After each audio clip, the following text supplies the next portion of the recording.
Hi, I'm Tanya, and I live in Manhattan. Before I jump into the juicy stuff, please like and subscribe. My twin sister Natasha and I were born to super rich parents. Dad was a successful businessman, and my mom was an ex-supermodel from France. And a little wacko in the head. Growing up, Mom told us all the amazing things about her country. Oh, chérie, it is a beautiful country. So many good places to go and huge gardens. I miss it. Mom made France sound like a paradise, and while I got attracted to its beauty, language, and culture, Natasha was fascinated by its fashion and style. I wanted to go there so badly that I practically begged my dad every year for a vacation. Not this year, princess. Maybe when my Natasha becomes a famous model, we'll all go to Paris Fashion Week, Mom said. And she was serious.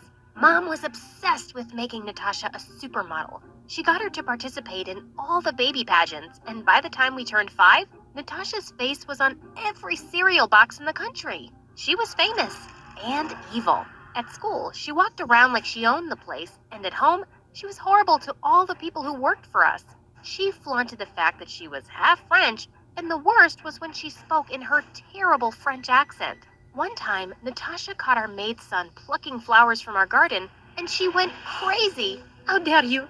That is my favorite flower. Didn't your mother tell you it is illegal to pluck flowers from my garden? A stupid.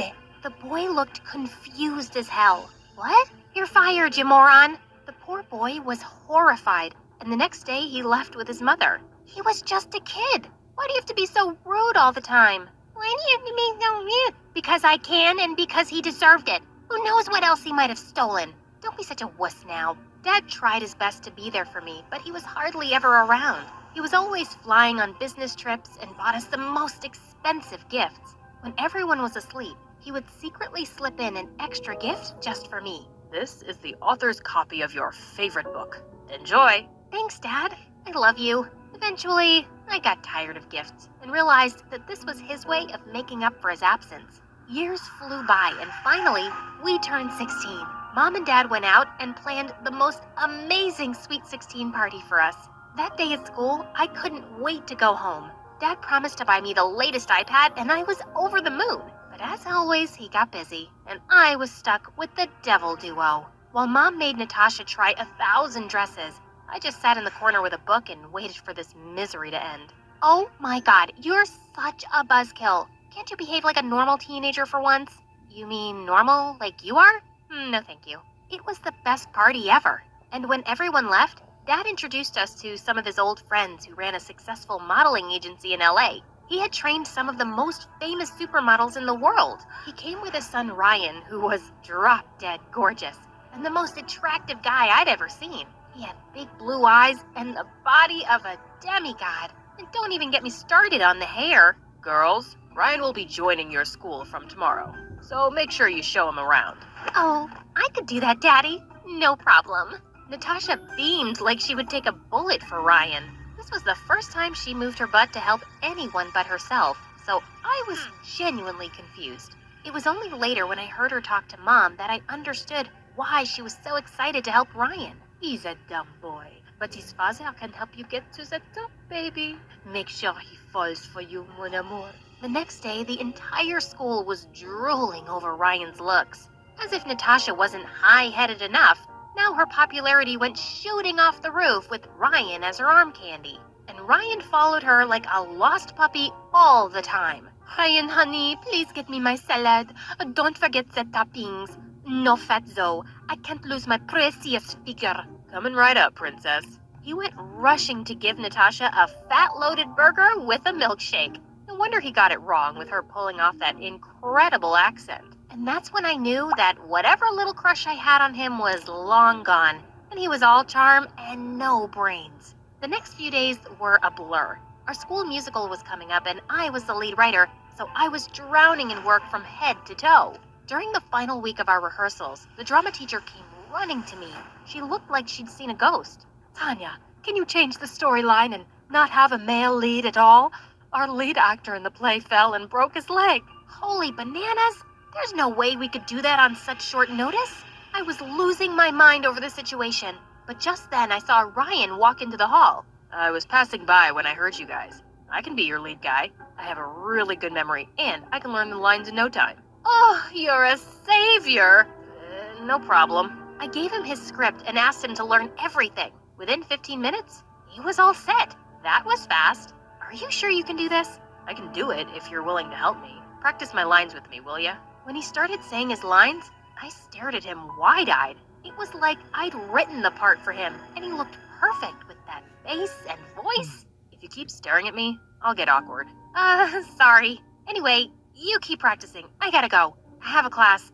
I'll see you tomorrow. I hurried to the door to find Natasha fuming in anger. I had no idea that she'd been standing there all this time, watching us like a hawk. What the hell was that? What was what? I saw how you were looking at him.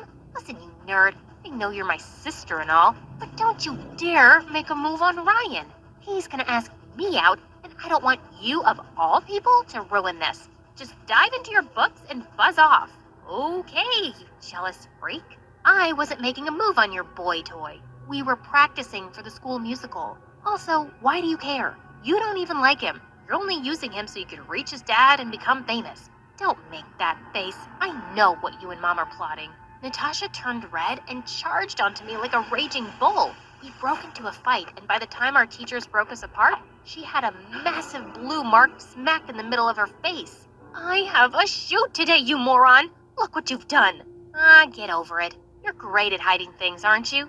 Use some makeup and stay away from me. During rehearsals the next day, Ryan told us that he was having a huge party at his house. It was his birthday and the whole school was invited. I just have to look my best. I want all eyes on me, especially Ryan's. Natasha said, jumping around like a frog, trying out dresses like a maniac. Wow, real mature. Just as I was about to leave the room to get away from her awful voice, she jumped on my head and said, "Why are you running off so soon?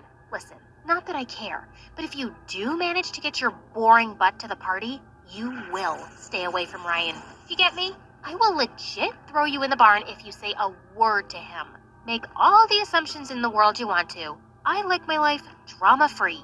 And I walked back into the room, leaving Natasha sizzling in anger. The next day after the party, everyone waited for Ryan at the rehearsals, but he never showed up. I called him a million times, but he kept rejecting my calls.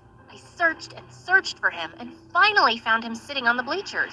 Hey, we've been waiting for you for the past hour. You should have told us if you were planning to ditch us at the last moment. Go away, Tanya. I'm not in the mood. Ryan looked sad. I sat next to him and asked him what was wrong. Yesterday was my birthday, and all I wanted to do was spend some time with Natasha. I honestly really like her, but she never even wished me a happy birthday. She came to the party, went straight to meet my dad, and then she just vanished. My heart went out to Ryan. He deserved so much better than my evil sister. Natasha can be mean sometimes. She's the pampered one. Hang in there. I'm sure she'll come around. Ryan looked at me with his deep blue eyes and his heart-melting smile, and we went on our way to practice. Our musical was a massive hit, and everyone applauded and congratulated the team. And after that day, Ryan and I started hanging out more often and became best of friends. I was happy I finally had someone to discuss my books and work with, and he was happy because he could finally get answers to all his annoying questions. What does Natasha like to eat? What's her favorite color? What's her favorite perfume? He was obsessed with her. And then one evening, when I had just gotten back from school, I saw Ryan standing in the driveway with the prettiest flowers. I'm gonna ask Natasha to be my girlfriend today. I hope she says yes. Oh, that she will, but not for the right reasons. As his friend, I thought it was high time he knew the truth. Natasha was the meanest person on earth and a manipulative witch, and Ryan needed to know before he got his heart broken. I gathered the courage to tell him the truth, but just then Natasha walked in looking like an angel, and Ryan's mouth went flying open. What an idiot! "Ay, gorgeous, don't you look handsome? And flowers? For me?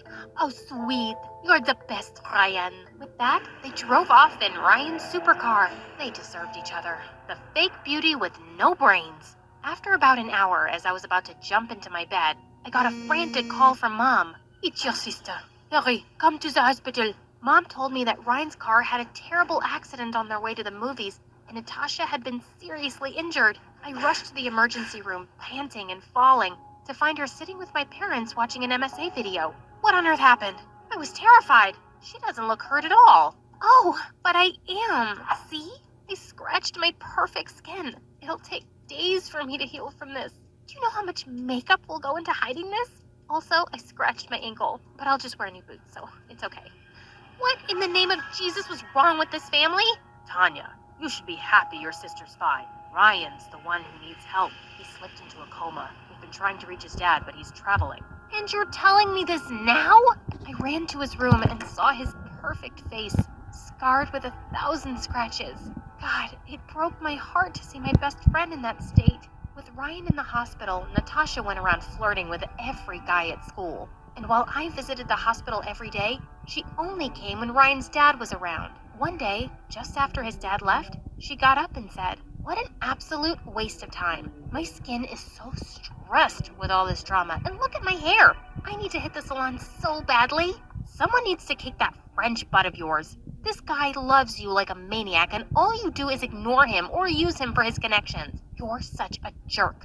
Oh, save it, dear sis. I did what I had to become successful, and I regret nothing. I know you like him. Keep him for all I care. He's no use to me lying in that bed, and his dad just doesn't seem to be taking the hint. I'm too good for him anyway, and my perfect body isn't meant to be someone's nanny. With that, she simply turned around and walked off. Unbelievable! Ryan woke up the next day, and the doctors told us that his injury would take months to heal. His father took him to one of the best hospitals in the States, and they left. I had no way to keep in touch with him now, and that made me super anxious. But just then, the biggest opportunity knocked at my door. We were having a writing competition at school, and the winner was going to take home $1,000 cash prize and a scholarship to a playwriting school in France. This was a dream come true, and I knew I had to be the best. No excuses. I decided to leave everything aside and give it my all, and when the results were announced, I'd won! On the last day of school, as I was clearing my locker, I turned around to see Ryan walking toward me with a big smile. I was so happy to see my friend. I hugged him tight and said, "I'm so glad you're okay." Just then, Natasha screamed from the other corner and came rushing towards Ryan. "Oh, mon amour, I missed you so much. I was so worried." Drop the act, Natasha. And while you're at it, drop that accent too. I'm not gonna fall for your tricks now. I know you used me. That day at the hospital while you argued with Tanya, I was awake and I heard everything. You can kiss your dreams of working with my dad goodbye. Whatever. I was just stressed. That doesn't mean I didn't like you. But Ryan didn't hear a word. Instead, he turned toward me and said, "It's been you all along, Tanya. I should have seen it right away, but it took me a while.